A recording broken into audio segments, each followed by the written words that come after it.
It's Mama Beth and I'm in the kitchen. Again, I'm normally in the kitchen. Sometimes I film in other places in the house. But the kitchen, of course, if you've been watching my videos, is where I feel most at home. Now, the other day I posted a video about narcissistic personality disorder, which is one of the big personality disorders. It's not like being bipolar. It's not like just having depression. It is a true personality disorder, and you can look it up. It's defined that way in the DSM, which we're on the DSM-5 now, which is basically the Bible for psychiatrists and psychologists. Now, I talked about what kind of a person that has what kind of a person a narcissist is, how they act, why they act the way they do, and how it affects the people around them. And I've had a lot of people reach out to me and say, I had a narcissistic parent. You know, I had a mother or a father with NPD, and some people say they got through it with therapy. You know, therapy really helps, but some are in their 60s and still suffering.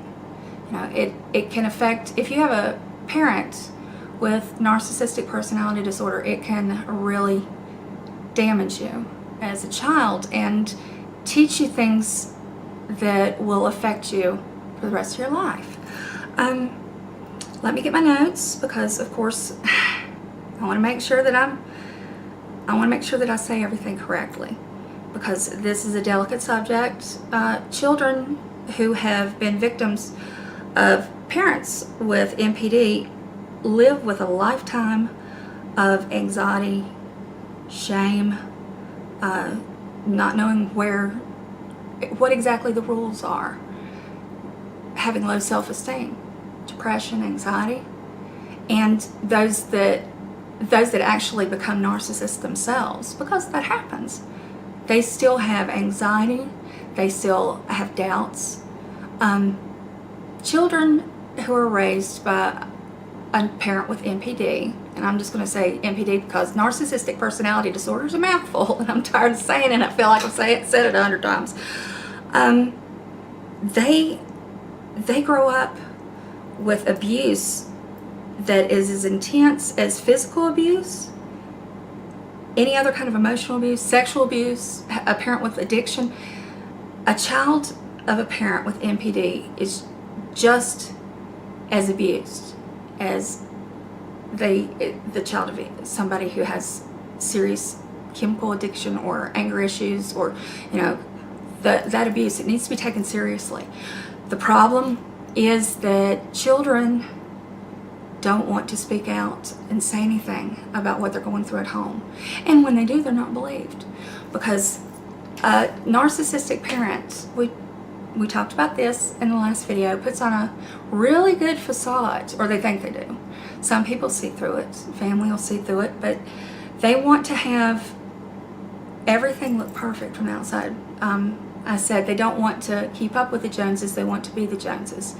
They want everybody to look at them as the perfect parents, the perfect husband, the perfect wife, the perfect home. And so if a child does speak out, oftentimes they're not believed.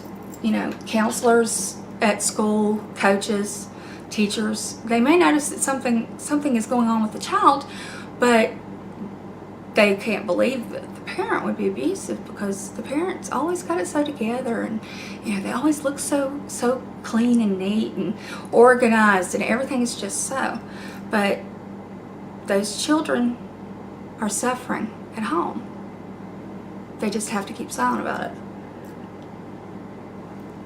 Y'all have to excuse me, my Sjogren's is acting up, and it makes my mouth a little dry. Now, a narcissistic mother or father elicits fear in their children, and they do it in several different ways.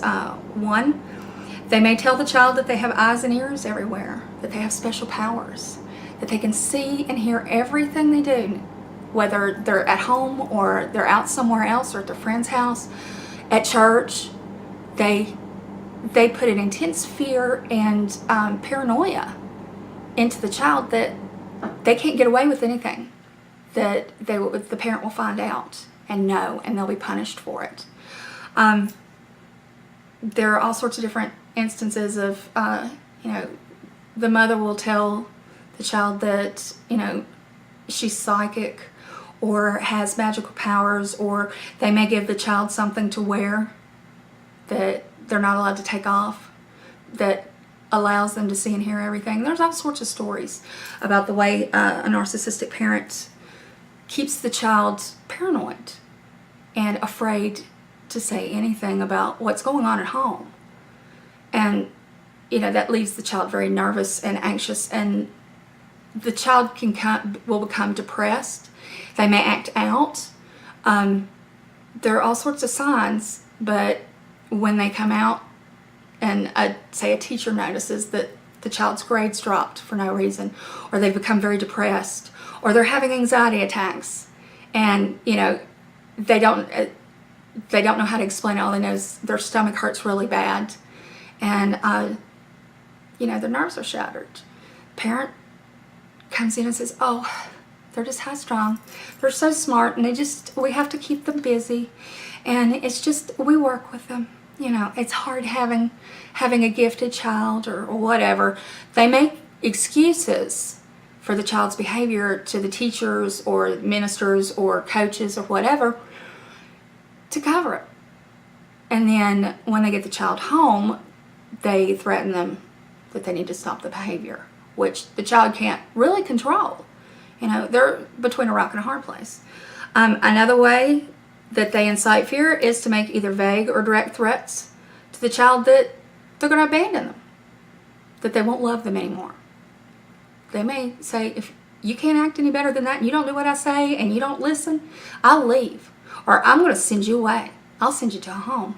I'll put you in foster care. I'll just leave and not come back."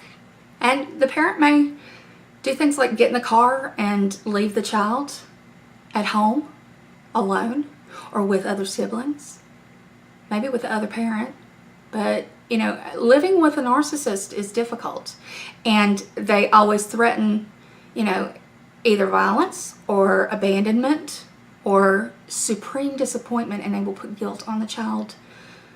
It's really abusive, emotionally abusive. And then another way is they make it clear between the lines that if the child should ever be disloyal to the parent, grave and dangerous things will happen, up to and including harm to the non-NPD parent.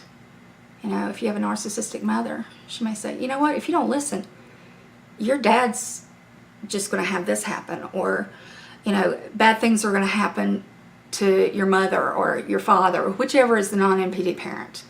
They make it like it's the child's responsibility to never tell what's going on in the home, never divulge the secrets, never divulge the temper and screaming matches, or the events that happen at home. You cannot be disloyal, God forbid. So the narcissistic parent puts so much pressure on the child that it's almost too much to bear. Some children break from it. Some children, actually have to have inpatient care. It's a sad, sad situation. I want to go through some of the ways that an NPD parent will hurt their children. The first, parentification. And I'm going to read this off so I get it right, because I don't want to mess it up. Parentification is when a child learns that it's their responsibility to take care of their parent, which often involves the loss of a childhood. They have to speak and act like adults. You need to grow up. If you don't grow up, then you're not going to be able to do this and that, and then I'm going to be unhappy. You're just going to make my life miserable, aren't you? The children believe that it is their job to keep the parent happy, to keep the parent from blowing their top, heating up, as we say. When a narcissistic parent starts to lose control, or they feel like they need to make a show to keep the children under their thumb, they will throw huge temper tantrums. They're very manipulative with their children. They can go from a screaming match, just a horrific fit in hysterics, and then when the child does what they want, or the child breaks down in tears, they stop. They want emotional control, and the child feels responsible for everything that the parent says they feel or want. That's parentification. Now the second is infantilization, which is the child being dependent to their own detriment for the parent's sake of a sense of self. They want the child to become a part of them and dependent on them. They don't want the child to ever become independent. A narcissistic parent wants the child to cling to them and need them and not have their own individuality. Oftentimes you'll see it as a favorite, but we're going to come to that. But they want the child to believe that they cannot make it in the world without their parent's help, without their parent guiding them and telling them what to do. They want the child completely dependent because they like the control. That feeds their narcissistic, it fuels their narcissism. That gives them the currency they need, the narcissist needs to keep going. And if you haven't watched my first video that explains what a narcissistic personality disorder is and what a person with it does and needs and feels, please go back to my original video and you'll have a better understanding. Then there's triangulation. Now this happens when there's more than one child. That's when the parent controls what happens between two siblings or joins forces with one sibling against the other. This can also happen with anyone else. Say with the children, the triangulation with the children, one child will be what we call the golden child. They can do no wrong. And everybody will notice that the narcissistic parent favors that child, gives them everything, does for them, cuts their food up, babies them, and they say, I can't help it. He's just my favorite, she's just my favorite, and they're just so much easier to get along with. And then they demonize the other child, and they'll set the siblings against each other, because when one child is neglected and the other one is spoiled, the neglected child, of course, gets jealous because they want to please the parent too. They want to be the favorite. And the spoiled child often gets a sense of entitlement, but yet it's a nervous entitlement because at any time they fear that the narcissistic parent can switch favorites and start loving the other child, and then they'll be abused because they watch their sibling. The golden child watches what we call the black sheep. The golden child watches the black sheep get tormented and screamed at, yelled at, told they're no good, have their self-esteem beaten from them, basically emotionally just taken. And the golden child's terrified that they will be in that position one day. So they're always, trying to make the parent happy. Both children work solid to just try to keep that parent satisfied. And the parent loves it because the children are competing for their attention. But there will be one black sheep and there'll be a golden child. And the parent will oftentimes get the two to fight. And even as adults, convince them to not have communication, to not bond, to not show any kind of love or care towards one another. And it separates the family. And the narcissistic parent gets a thrill from that power. That the one child, because of their wishes, is not invited to family gatherings or told of family events or allowed to join in, say, holidays and celebrations. But the golden child, of course, is, and is oftentimes smothered with the attention and affection. Now, so it can happen with friends as well. If say two women are friends and they've been friends for a long time, and then the parent with narcissistic personality disorder comes in they will work to get those original two to separate. They want everyone to compete for their attention and their approval. It's very detrimental to children. Now, also, you'll see with narcissistic parents, the golden child will be encouraged to have friends and told, oh yes, you're so popular and we'll have you birthday parties, and sure, you can have your friends sleep over. They're wonderful. While the black sheep will be told, nobody likes you. I can't help it. You just don't have any friends. Even though that child may have friends at school and be invited to things and go to things, you know, sleepovers and birthday parties and stuff, the black sheep won't be allowed to have friends over. And if they do form close bonds with other children, you know, say they have a couple best friends, the narcissistic parent will constantly berate the friends and say, oh, they're not good enough, and you're not having them in our house, and their parents are this, or, you know, they're trash. They'll hear that all the time, and it's hard for the black sheep to really trust that those people are their friends, or they should be friends with them. And this treatment really hurts them in their ability to bond with their peers and to get along with others. And that only reinforces the parents, the narcissistic parents, you know, see, you're always in trouble and you don't have any friends and nobody calls you and they don't invite you to this, you know, and at the same time they're saying you shouldn't hang out with them and they're not worthy of being in our circle. So there's no win for the black sheep.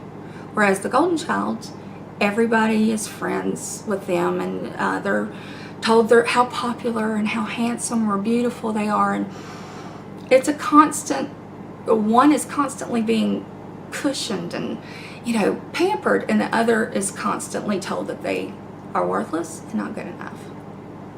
So it causes a huge strife within the family, with the children. Excuse me, I gotta take a sip. Now, the narcissistic supply.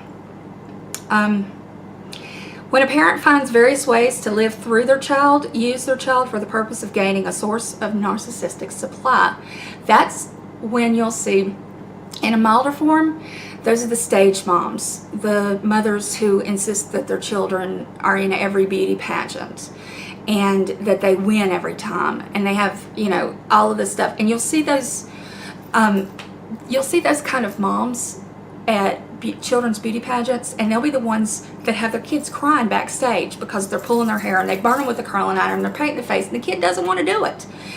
And the parent becomes furious with the child. You're going to do it. You're going to win. And then if they don't win, the child is punished instead of being taught that it's okay not to win sometimes. You know, my daughter was in beauty pageants when she was little. That was the thing to do. It wasn't like it is now with like toddlers and tiaras. That's some super intense parenting problems that some of those women have. But my daughter was outgoing. She was a very pretty little girl, I'm very proud to say.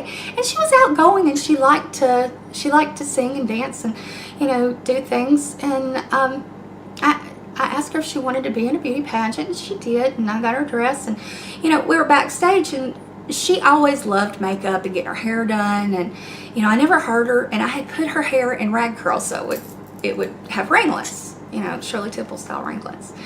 And she was excited about it.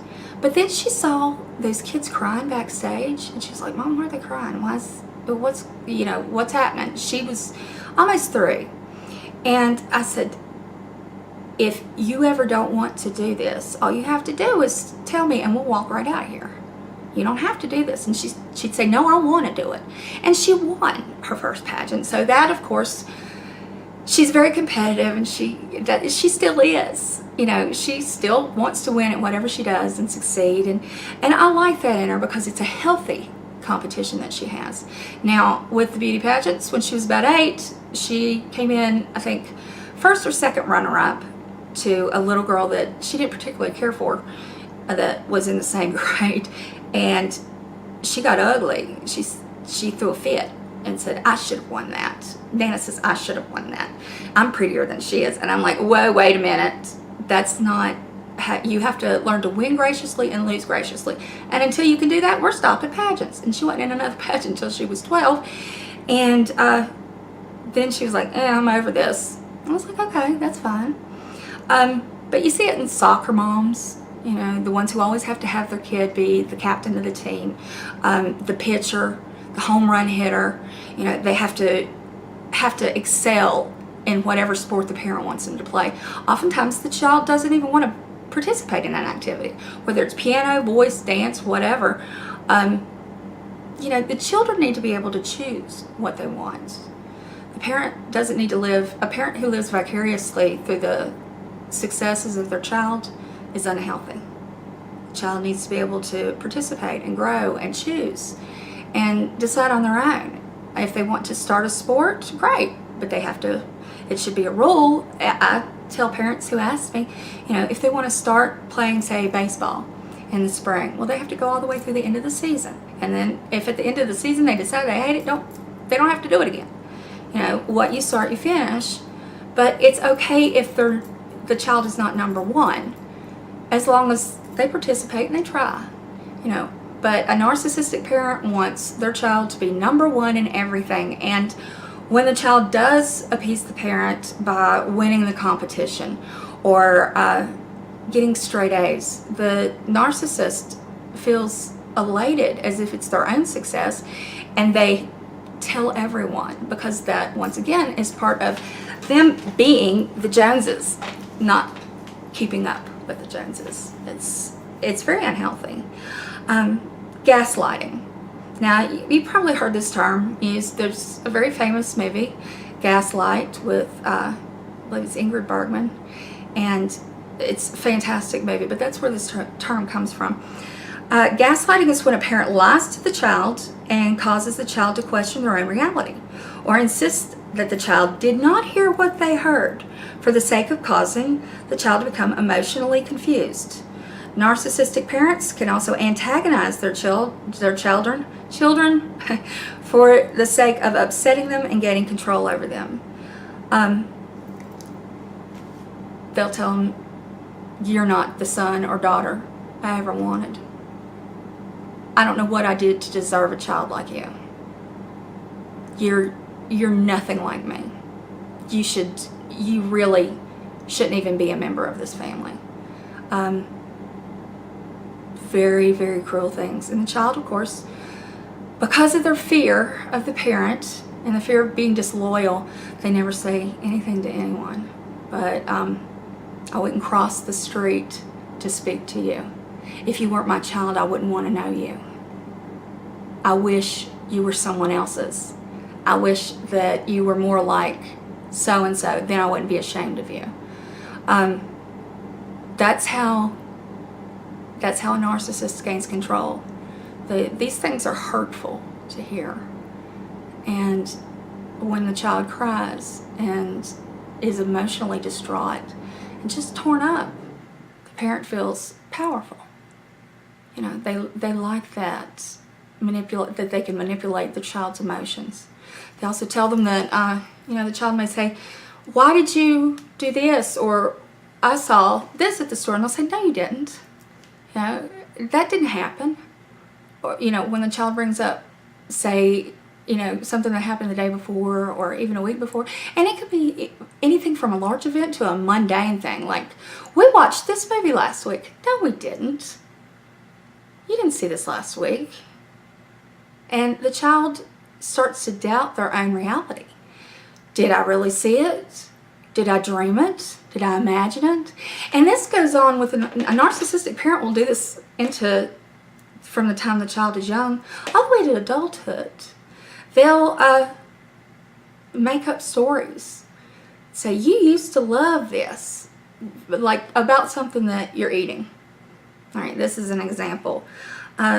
Say they're at the dinner table and the adult child doesn't like beets. They've never liked beets.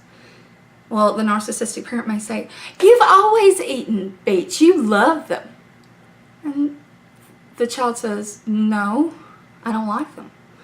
Well, you used to love them. You ate them all the time. When the child remembers they've always hated beets or whatever it is, it can be any food item.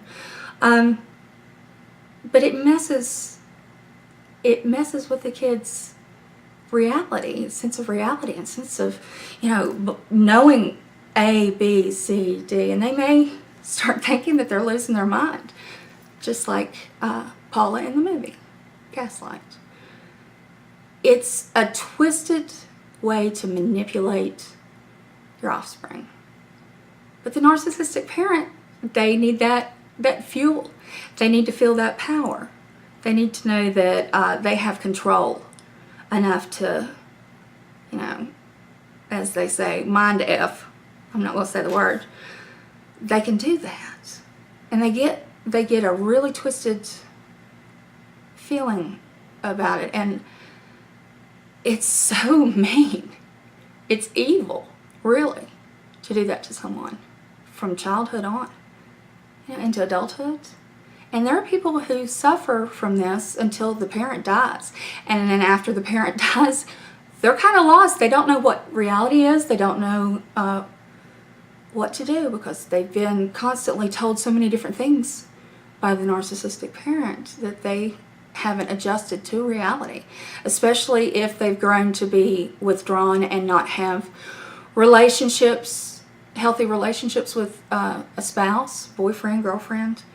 That comes with having a narcissistic parent. Sometimes the child actually reverts within themselves and feels like they're either not good enough to have a relationship, or they might, because all their life they've been subject to emotional abuse, they may stay in an abusive relationship because they think they deserve it, because the narcissistic parent has told them that's what they deserve. If they were the black sheep or the only child, they will oftentimes have such low self-esteem and sense of worth, such low self-worth, that they are easy prey for abusers. And they think they deserve it because they've been told that all their life. Now children can sometimes become a narcissist. You either go one way or the other.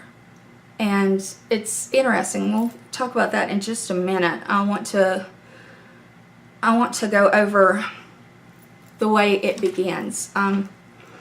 Children with a narcissistic parent, they have insecure attachment. Now, there are three kinds of attachment. There's secure, there's insecure, and there's disorganized. Okay, secure attachment is when the child has trust in their parent from being a baby on.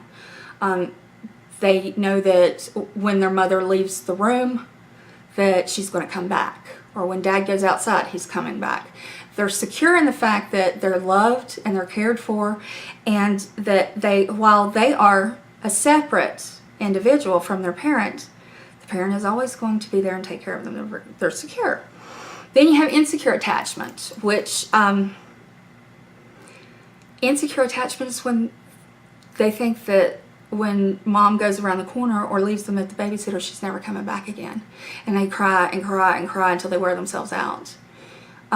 This is, once again, this starts as a baby, because like the narcissistic parent with insecure attachment, they will either hold them all the time and then not let them walk, not let them grow emotionally and become secure in their environment, and with the parents' love and caring.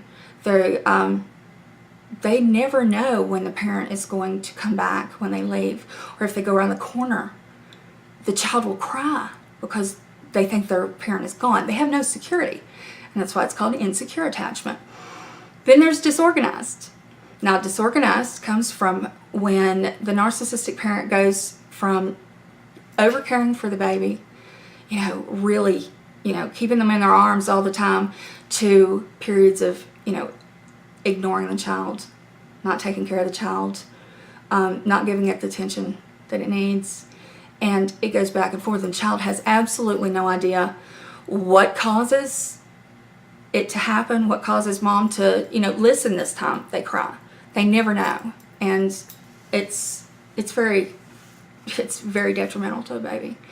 And we start forming our emotional attachments and having our secure feelings, our self-esteem, our sense of self from the time we're born. The way our mothers treat us as babies lasts all the way through our lives. So, but with a narcissistic parent, they have an insecure attachment. They don't know what makes mom come back, what makes dad come back. And this once again, it's typical of, the parent, the narcissistic parent, their behavior with the child. They want the child to cry for them.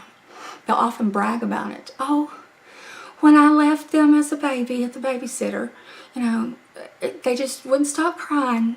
The babysitter said he'd cried for hours, and then if there are two children, the black sheep and the golden child, oftentimes the golden child will be, loved and carried and not set down, and then the black sheep will have the insecure attachment in the fact that they don't know what they've done. They just know that the other child is suddenly, being taken care of, and they're not. So they learn to kind of self-soothe. And it's heartbreaking when you see it happening. Now,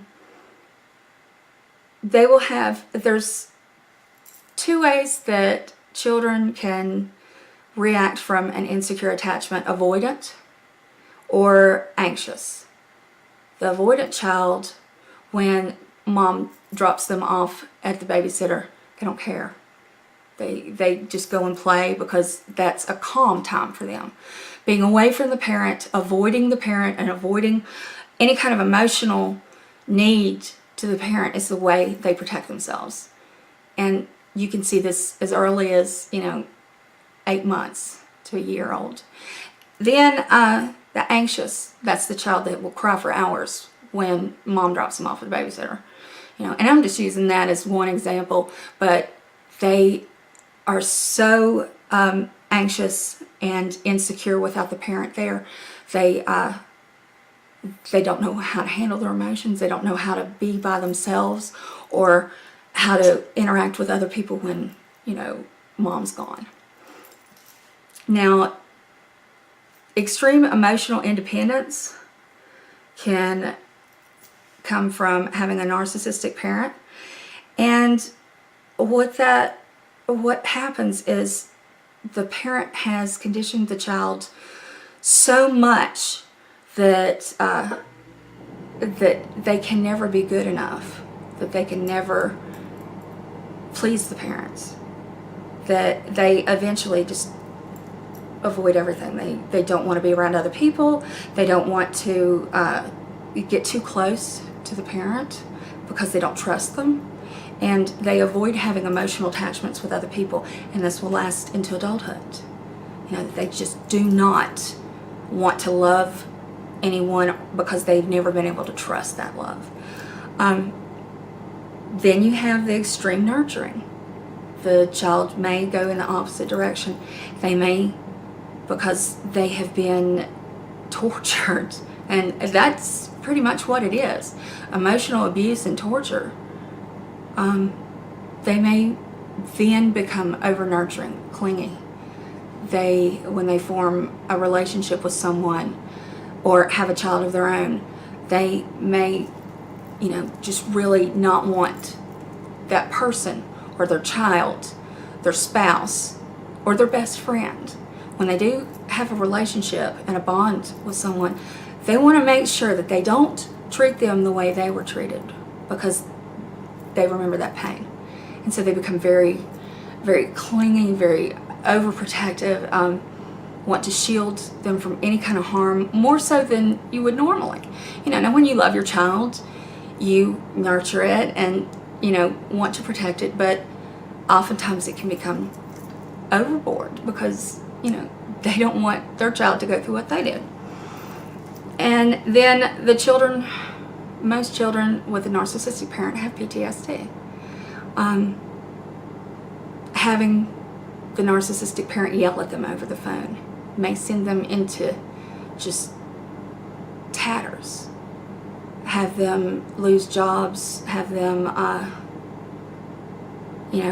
just be affected and triggered. This is children who have PTSD and have grown up in an abusive environment with a narcissistic parent. They are easily triggered because they have been through, it's like going through a war. They've had to negotiate.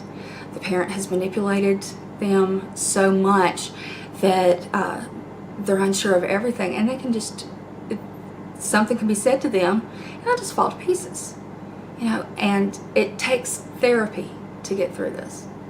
I advise, if you have had a narcissistic parent, that you get therapy, be seen, because it's really hard to recover. It takes years, but it takes years to abuse a child and to cause them to become this way, so damaged emotionally.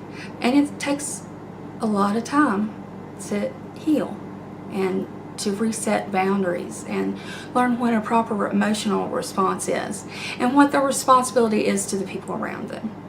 Because if they grew up all their life thinking that they had to please their mom or their dad, that was their sole purpose in the world, was to please that parent, once they get into therapy and they learn, hey, you don't have to do that. You don't have to get their approval on everything. You're your own person. You're independent. You speak for yourself. And if they don't like it, that's okay.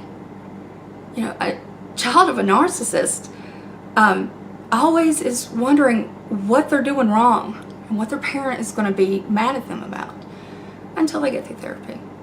And then they realize that they're their own person. And if the narcissistic parent doesn't like it, they'll probably yell and scream, but they don't have to be around them. That's the good thing about growing up. If you're in an abusive home, you can leave when you grow up. Now, I said that some children who grow up with a narcissistic parent, they become unsure of themselves, low self-esteem, anxiety, depression, and of course the PTSD. Some become narcissists themselves.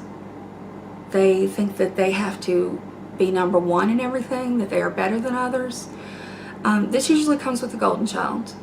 The golden child will often become a narcissist as well, because they think that they've been told throughout their lives that they're better looking, they're smarter, they're more distinguished, they're more capable, more talented, and they've been told this so much that they have to keep that going, and then they become narcissistic parents themselves, and that's a shame. That's why I say, if you've had a parent who does this, please get into therapy.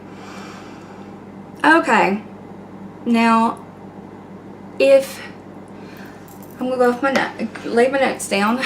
If you have grown up in an environment where you have felt like your entire existence was to please your mom or your dad, you weren't allowed to fail, and if you did fail, that it caused tantrums and your mother or father to lash out at you, withhold affection, tell you that you're not worthy, that you're not worthy of love from others or from them, don't hesitate to go seek help, because you're not the only one out there. There are lots of children who have grown up with narcissistic parents, and it's hard. It's really hard. And therapy helps. You cannot cure a narcissist. In fact, it's really hard to get one to even admit they've done anything wrong, because it's not them, it's everybody else. And they were a perfect parent, and they did everything for the child. Yet the child grew up unhappy and, you know, anxious and depressed and having PTSD and all these different things. And if you have suffered through this, get out. You can go to group therapy, you can go to private therapy with a psychologist, you can get a reference from your GP and get into talk therapy. And, you know, if you've got anxiety, you can be medicated for that, depression, there's medicines to help with that, but eventually you're going to heal. You're going to feel better. And you're going to start loving yourself like you're supposed to. Because if you don't love you, who else can love you, right? You have to love yourself first. You have to be a little selfish. You have to love yourself and see in yourself beautiful things. You have to be proud of the things you do and happy.